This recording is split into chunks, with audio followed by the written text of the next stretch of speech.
to Garland in '63. Permian players like number 85 Royce Berry and number 86 Jay Collins rose to prominence, attributing their fundamentals of tackling and blocking that they learned at Permian for their future success. What we did in those 2 years was set the table for Gene Mayfield. He didn't come into a bunch of slugs that didn't know how to block and tackle. He had football players there. Borger's Gene Mayfield would often scout Permian when they played up in the Panhandle against Amarillo Tascosa and was intrigued about the opening. Mayfield was hired to replace Cashion, and Permian had their man. On the field, he was the leader and the commander, you know. I mean, I think that's correct. Everybody just looked up to him.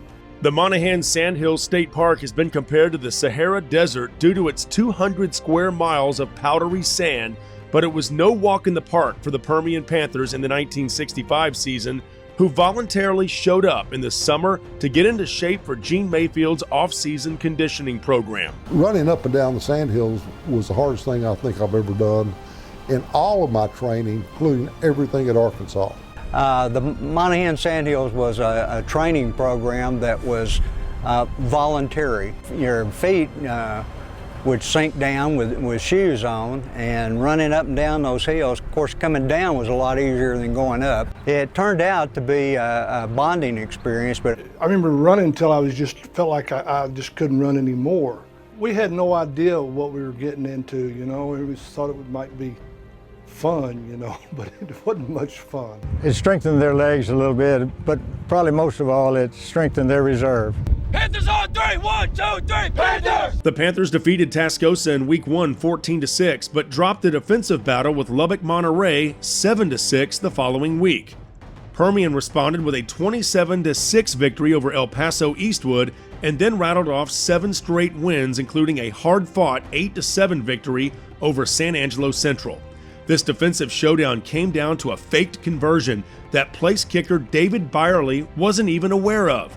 Larry Walsh, the holder, would bring the tee and a little leather strap in that he would give me so I could tie my toe up. They centered the ball, Larry puts it on the tee, and I get a bead on it. I bet I wasn't that far from the football. He just jerks it out from under me. My plant leg come about that high off the ground, okay? And I went almost flat on my back. And there Larry went, throws the ball to Tony Conley, and 2 points, and that's the ball game. A 35-8 victory over Odessa put the Panthers into the postseason for the first time since 1960. The District Bell was coming back to Permian for the first time since that second season, and Odessa High quarterback Larry Gatlin of Country Music Hall of Fame dropped off the bell at PHS during a pep rally along with some of his Broncos co-captains. Gatlin was the quarterback, and the bell, along with that crosstown rivalry helmet, would not return to OHS for over 3 decades.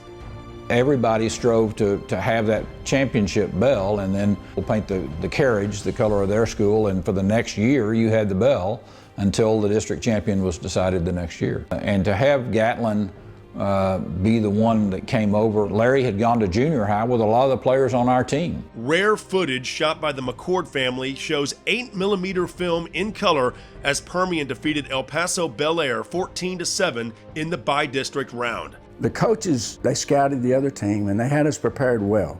And honestly, I think that was one of the toughest playoff games we had was with El Paso Bel Air. We were foot to foot, and all we wanted was first downs. First downs were nearly as important as touchdowns. The Panthers avenged the earlier season loss to Lubbock Monterey with a 29-12 victory in the quarterfinals.